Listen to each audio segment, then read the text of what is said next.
But Rob G, let's talk about the Philadelphia Eagles, who were down big to the Rams, right? They were getting smacked. What was it, 20? They were down by 19 points. They were down 19. huge, to quote our president. Huge. It was huge, right. We could do without that. The biggest point differential I've ever seen. Yes. Huge. Okay. I didn't say it. They said it. Okay. They did. And my hands are not small. Okay. Look, got to hit him with this. Got to hit him. YouTubers see me right now. Right. Y'all are the worst. You're going to get that. Yes. No, but yes, they were down big, and it was so bad, in fact, Jalen Hurts and the Eagles offense had one net passing yard in the first half. Yep, that's crazy. You know how hard it is to have one net passing yard in today's NFL? The Bengals even know about that. Exactly. When they had 7 exactly. yards offense. But in the second half alone, Jalen Hurts just on passes 10-plus air yards down the field. 7 of 9 for 154, 2 touchdowns. Over the course of the game, again, after having one net passing yard in the first half, he finishes with 226 through the air, 40 rushing yards, 3 passing touchdowns, including the game winner, and 1 rushing touchdown. Guys, Jalen Hurts has now won 17 straight games as a starter. In those 17 games, this is Lamar Jackson level, 43 touchdowns. Listen to these numbers. 5 turnovers, 1 Super Bowl ring, 1 Super Bowl MVP. I don't know what else he has to do to make people feel better about him. We talk about it all the time. Big game. He came up big in the second half, right, when they needed him. Okay. Saquon Barkley last year, they stopped him from running in the Super Bowl. No problem. I'll get you a Super Bowl. The Super Bowl that he lost, he played better than Patrick Mahomes in, other than the fumble that turned the game around. Would you agree with that, right? Listen, the man has been balling when need to. Prime time. And I'm just saying, okay. It doesn't have to look like everybody's winning formula doesn't look the same.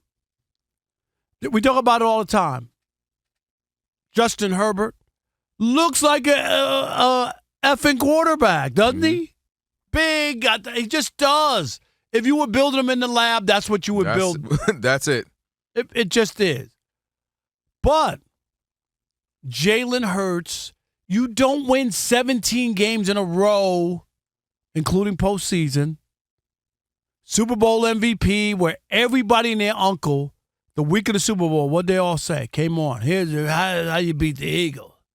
Stop Saquon, and then Jalen's going to have to throw the ball. And guess what? Guess what is that he won? And changed the script on everybody. This year, the first 2 games, the Eagles won, but look at Jalen Hurts. He don't have a passing touchdown. Wasn't that it? Wasn't that the conversation? Mm-hmm. And this wasn't like it was a block party, and it literally was with the kicks. It was a block party. About to say, what do you mean? I thought Dikembe Mutombo, God bless the dead, was out there. But you get my point, like, he wasn't just piling on because they were front running and big. No, they were down big. They needed him. They needed him to throw the football in order for them to win and come back. That's what was impressive. The Rams. Me and Sean King had a big blow-up on Friday. He ain't text me back. Where was he? I almost wanted to get on the plane, get a $40 flight to Las Vegas on Spirit and show up to his house. I told Rob G about it. I said, hey, we were talking about this. I said, by the way, Rob got asked Sean about it. He's like, what? I said, calling him Matthew Stafford the best quarterback in the league. Went crazy. You would bother me at the microwave. I was trying to heat up my food. You still bring it up. I'm like, what? Leave me alone. All I'm saying is, in that game, which was a big game, when you say that, absolutely. That was one of those games right here. That was one of those games. Maybe better because both teams are undefeated. But the idea that the Rams had this big lead on the road and they wind up giving it up. So I don't know. Jalen Hurts. I don't know what's not to like. Here's a guy. Like you can tell me whatever. I don't know what's not to like about him, or for me to feel magenta about him, or like that's a little off color, right? Magenta, like you know what I mean, like a little gray, a little blue. Talking about Stephen A. Smith's suit. No, that's hot pink. Okay, thought you were talking about my man with the Franken. What's the you got the cocoa, the cereal, the Franken with the Frankenstein one, Frankenberry, whatever. Who? Yeah, the other one. Remember the Frankenstein? Frankenberry. Yeah, he got the Frankenberry joint. Stephen A. Smith suit on Monday Night Football. Yeah, he was like, "Give me that." They were like, "Yeah, wear this one." He was like, "Nah, louder." Why you all on Stephen A's outfit? Oh, don't try to do that. Don't try to do That's my boy right there. He looks Don't awesome. try to do that. He's the hardest working guy Hey, in our business. I love him. Don't ever be that Rob fake G, again. what is Ryan Clark wearing tonight? Oh, God. Right. You know what I mean? Bro, you know what I Who mean? said that? Rob G, you know how many did you times this talk- man done brought it up the last hour? Oh, God. What is it? What are they wearing? Oh, look, patting me. Man, turns my mic off so he can tell me. No, you're missing. Hold on. Get off my mic. Turning my mic off. Look at what are they? Oh, God. That's still What they better wearing? than Rob G. Oh, TV2. Bob Ryan looks like death right now. Oh, God. He's about 97 years old. What is he doing on TV right now? Hey, Dub, turn your mic off. What? He looks like Tales from the Crypt. Stop. You guys are. I'm not going to say anything off mic to you guys. No. They just drop dime like No. anything I've said. They just I was going to ride past until you try to sit up here and act like, oh, Stephen A. Smith, I love that color. Don't try to do that. Now, to the point of Jalen Hurts. Jalen Hurts is hurting them. What I mean is he is hurting the people who want it to look a certain way. He's hurting the people who this is how my quarterbacking is supposed to go and supposed to look. I started digging in some numbers. Do you want him to pass less than 30 times, which is what he typically does, runs the ball a lot, they run the touch, but they He's all efficient. He is 25-8 when he's under 30 passes. You know what he is when he still throws 30 plus? 22-9. So it's not like he can't. It's not like he's 9-22. And last night when was he's a 30 perfect plus. example. Yesterday was like the idea that he can't. They needed to come back. They needed passing. Now, yeah, let me add this. Now, Rob G, I don't know if do we have A.J. Brown at all? Look that up for me, just for those who didn't get a chance to hear it for context. If we don't worry about it. I'll tell you what he said. But A.J. Brown, who is a freaking specimen of a human, sometimes loves to read books on the sideline. Which is unheard Sometimes- of. Which is just, I've never seen in my covering the NFL since 1987 that a guy would be reading Sometimes a book during he's the game. he's channeling his inner chi, and then other times he's getting into it a little bit. Like, hey, I'm not $100 million man for no reason. And he kind of had something to say about that this post game as well. But I think he was tapping onto something. When I look at this Eagles team, and I specifically look at Jalen Hurts, sometimes I think Jalen Hurts is rolling around in a really, really nice Toyota Camry.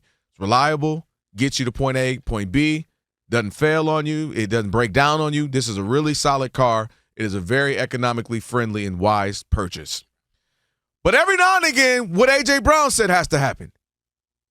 Me personally, I truly believe, man, we got so many good players on this team, and at times, you can feel like we're being conservative, and I don't think it should be like that. I think it should, let your killers do their thing, and play fast and play aggressive. I'm not saying that we haven't been, but me personally, that's what I would like. Obviously we're gonna run the ball and we're gonna set up the run off the pass and the pass off the run, but we have a lot of good players and you should just let them go. Unlock the cheat code is what he's saying. Do you see me? He's saying, do you see me? You paid me $100 million. And every now and again, I think Jalen Hurts goes, oh, yeah. Not only am I effective, I can run. We got Saquon. We got some good pass. Okay, I make some wise decisions. Every now and again, I got to just give A.J. Brown and Devontae Smith the ball just because. Whether it be a 5-yard out, whether it be a 10-yard pass, give them the ball and let them do what they do, and specifically A.J. Brown, because my gosh, was he embarrassing those Rams defensive backs. Throwing them around, smacking them around, trucking them. And speaking of trucks, every now and then, Jalen Hurts, who has been so efficient and has had so much success in his league, I want him to go, you know what? Instead of this Toyota Camry, I got this big supercharged up F-150 that I'm going to use, that utility truck that can do it all. Catch passes, run people over, run what, get the yak after the catch, all of that. And I think he's like, oh, shoot, I got some studs on the outside too, and that's what makes him scary. And a last point, 17-0, and you're talking about window dressing and doing it differently. It just none of it makes sense. It's not doing it differently. I think he's saying we have another. Isn't the idea winning? It absolutely does that. It's about winning. I just don't understand. Now, if you're struggling, okay, but if you're struggling, then you could say, well, because we're way too conservative, and we do have people that we could open it up and do this or do that. They did blow out the Chiefs in the Super Bowl, did they not? But that's where I lead to this season.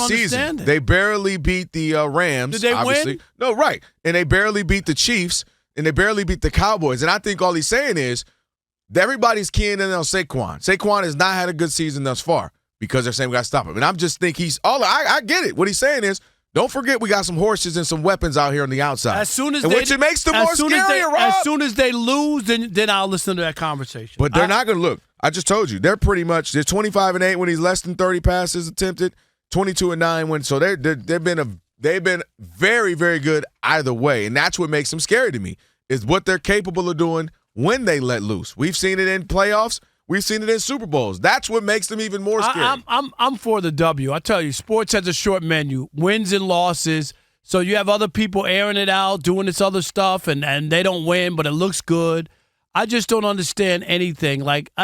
All players want the ball. All players want to have their moment in the sun. But man, how about winning? It's hard to complain. We always talk about that. Winning is the cure-all. What is there what is the conversation about? What? If you come in and you get throttled in your offense and there's points left on the field and you feel like, well, we could have done this or that was open. I'm all open for that conversation because you only scored 9 points in the first half against a bad Giants team. Then maybe I could buy into that.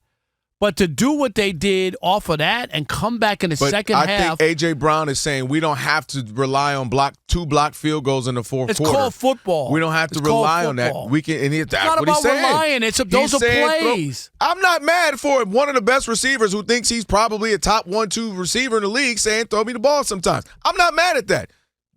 That's okay to me when he's that good, that great, and obviously you paid him $100 million. And they're saying the offense has been struggling this season thus far. It's about 3-0. It's about winning. Hit your boy. It's about winning. Hit your boy. Man, he had people bouncing off. That was ridiculous. That one catch he had, he busted up for about 30, 40 yards. That was embarrassing for the Rams DBs. All right, Rob, so they're watching us right now, which means another thing they can do is what? They can subscribe. All you got to do is hit that button, subscribe to The Odd Couple for some of the best sports talk content in the nation. Facts, and while you're at it, they can like, they can comment, they can share. Do all that for us. We appreciate it. Just do all that right up in here.